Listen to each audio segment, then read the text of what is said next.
Hello everyone, Max here with Fiction Rant, bringing you part 5 of my series discussing the Star Wars vs. Battlestar Galactica contest. This part will discuss the numerical element of each faction. As a reminder from part 1, this is a comparison of the Star Wars Imperial Empire circa the Battle of Endor when it was at the height of its power, versus the 12 colonies of Kobol prior to them getting nuked into oblivion, and in a parallel comparison versus the Cylons, also immediately prior to nuking the 12 colonies of Kobol into oblivion.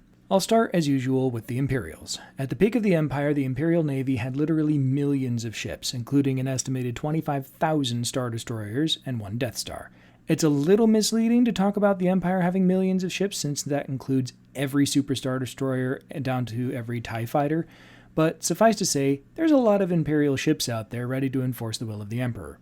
I think it's important to point out, though, that in no Star Wars conflict will you ever see all or even most of the ships in an Imperial fleet engaging in a single battle. By its nature, the Empire was maintained through force and fear, and that required spreading the fleet over a huge area of the galaxy. With that in mind, I'll only consider the fleet size we saw at the Battle of Endor, since that was the largest fleet we ever get to see the Imperials use, and I think it's pretty representative of what could be pulled together relatively easily without destabilizing Imperial control of the galaxy.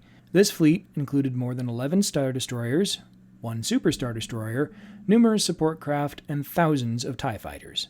I think it's also important to note that in the event such a fleet was being overwhelmed, since light speed is so fast, reinforcements would be readily available within minutes or hours from surrounding systems, though just how many could be pulled in on short notice depends greatly on where the particular battle was occurring. The Imperial fleet represents the bulk of Imperial might, and it's further bulked up by millions of stormtroopers.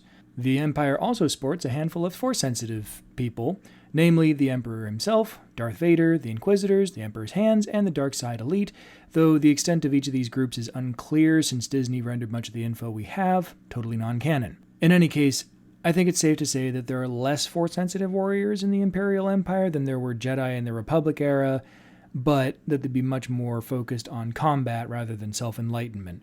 But there were definitely more around than just Vader and Palpatine. On to the 12 colonies. Based on what I can dig up, the Colonial Fleet had around 120 Battlestars, including 4 Jupiter-class, like Galactica, 100 Valkyrie-class, which are relatively unrepresented in the series, but which are presumably much smaller and lighter than the Jupiter-class, and 16 Mercury-class Battlestars, like the Pegasus, which are the big boys of the fleet.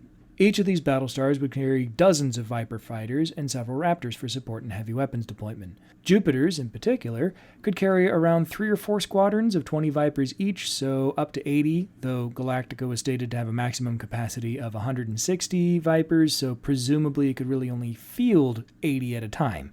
Valkyries also carried fighters, but how many isn't stated, but is less than the Jupiter class. Finally, the Mercury class carried more Vipers than the Jupiter class, including onboard production facilities to build more. How many more, again, is unknown, but based on conversations in the show, they could field between 6 to 8 squadrons, so that would be 120 to 160 Vipers, presumably with more in reserve. As for how many of these ships could realistically be fielded at the same time, there's a nice advantage for the colonies, in that they don't rule by fear, so keeping a garrison at each planet was to protect the planet, not to maintain order. Also, due to the way the jump drives work, any fight around a colonial planet would be immediately reinforced by up to the entire colonial fleet within minutes, as all they'd need to do is send Raptors to other planets to deliver messages, and then watch as everyone jumped in and joined the fight. In an offensive battle, it's a little different question, since jump drive calculations are performed to avoid ramming things like planets at the destination, and not to chart a course around the gravity wells and stuff that are between you and your target, like most forms of faster-than-light travel, but those calculations could also be easily performed and shared among any number of fleet vessels, so potentially every last Battlestar could be considered reserves for any fight. As for ground forces, largely represented by the Colonial Marines, I honestly have no idea. The core of the colonial military seems to be its fleet, and warfare seems to involve liberal use of atomics and presumably other forms of orbital bombardment, so in terms of contributing to the overall power level of the colonial military, it seems that ground forces are a relatively minor consideration. Granted, this makes my army versus army matchup difficult, since I'm not convinced that the colonies really fielded armies beyond squads of troops used to repel borders and control riots, but for the sake of comparison, I'll just pick a large number, smash them together, and see what happens. Finally, the Cylons. Not much is known about the Cylon homeworlds or what they have sitting in reserves there, but from what we can see in the show, Their fleet, which nuked the 12 colonies into oblivion, included around 96 base stars, each with their complement of 434 raiders, making the total number of fighters available at a moment's notice at least 41,664. They also have a pair of resurrection ships, which don't really have any offensive capabilities, but which offer huge tactical advantages. I'll be talking more about them in the next couple sections, though. As for Cylon ground forces, again, we really don't have any good info, but at the very least, all Cylons from Centurions to the number models are quite capable of violence.